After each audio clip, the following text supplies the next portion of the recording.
It was wonderful as we walked along, learning and hearing him teach and preach about this new love and this new idea that God had for each one of us. I was there when, with Mary and Martha when Lazarus became so ill. I sometimes would stop with friends to take care of some personal matters or just to rest up from all the traveling. Lazarus became ill just all of a sudden, and it became very serious so fast. As we noticed that it was getting very serious and he became more and more ill, Mary and Martha sent a message to Jesus to tell him about Lazarus' illness and ask him to come and see if he would help. Mary and Martha and Lazarus had been very close to Jesus. He would come and stay with them quite often and even just stop in on his way to Jerusalem sometimes. They were good friends. So we were all puzzled when he didn't come. And he didn't send anybody to say why he was being delayed or anything. And Lazarus became more and more sick. Several days went by, and all of a sudden, Lazarus died. So they wrapped him in the cloths that we use with the spices and put him in the tomb and rolled the stone over the entrance. It was so hard to watch Mary and Martha as they mourned for their brother whom they loved so much.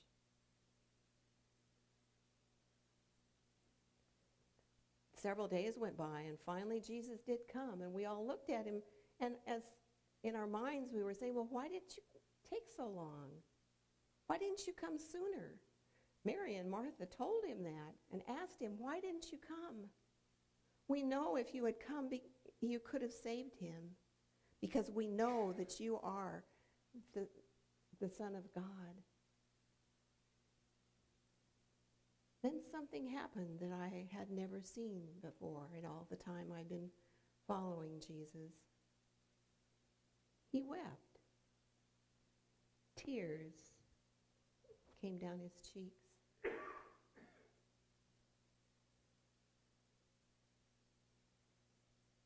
Then he took charge. He asked for the stone to be rolled away from the entrance of the tomb. And everybody's looking at each other and saying, well, what in the world's going on now? We knew because in our climate, we bury the body as soon as possible, even though we use spices to preserve and honor the body. Decay sets in pretty fast. We knew that Lazarus probably wouldn't be smelling too good after all this time. So you can imagine the looks of the people as they were standing around thinking, well, what's going on here? So Jesus walked up to the tomb and he called, Lazarus, come on out. And lo and behold, Lazarus came out. He looked rather weird with the strips of linen falling off of him as he came out. He almost looked like a ghost. Believe you me, it was the talk of the town for a very long time. I didn't think it would ever end. I was enjoying being with Jesus and seeing all the help that he was giving so many people,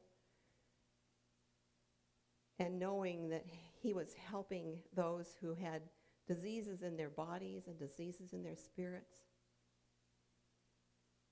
But I should have known that it couldn't last much longer. You see, the Pharisees, the Sadducees, and the priests had been following around with us all along. And everywhere we were, there would be one or two of them asking questions, checking it to see if his answers would match with the written word. Just making trouble, just trying to make sure that things were on the up and up, because they didn't understand what Jesus was about. They were looking for an earthly king to come and kick the Romans out. But that's not what Jesus came for. So I was very unprepared for the events that were to come. That Sunday that he was welcomed into Jerusalem with everyone singing hosannas seemed like the beginning of something new for him, something really big. And in a way, it was. When they put the palm branches down in front of the donkey and continued to praise and honor him, I was sure that something special was going to happen. But it was the beginning of the end.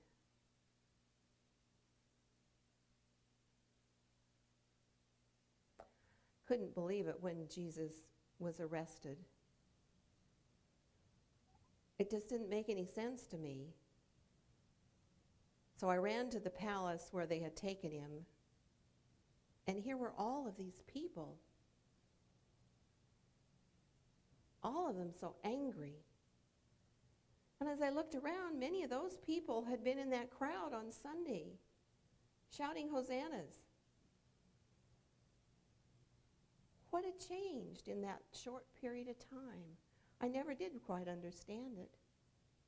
But they were so angry, and all of their anger was focused on Jesus, and he was way down on the porch of the palace. So I pushed my way through so I could get closer to see him. And oh my, I couldn't believe it. I could hardly recognize him as the man that I had followed for so many years. He was so beaten and so bruised and so hurt. I was almost physically sick right there. He was talking with Pilate, and Pilate couldn't understand what was going on, and he washed his hands of the whole mess. And then they said that Jesus was going to be crucified. Jesus crucified. I couldn't understand it. We followed along as they took him off to Golgotha, several of the women and I. And we stood there that afternoon and waited and prayed, and I kept thinking he'd make them stop. He could have, but he didn't.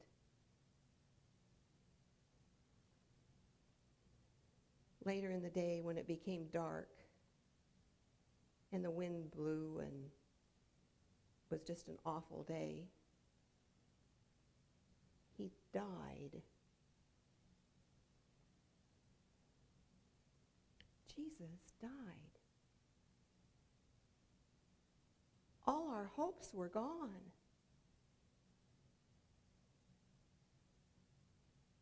I wanted to die, but I thought I should at least help make sure that his body was properly taken care of. So we followed along to the sepulcher, or tomb as you call it, there in the garden. And we watched as they put him in the tomb and rolled the stone over the entrance, and Jesus was gone.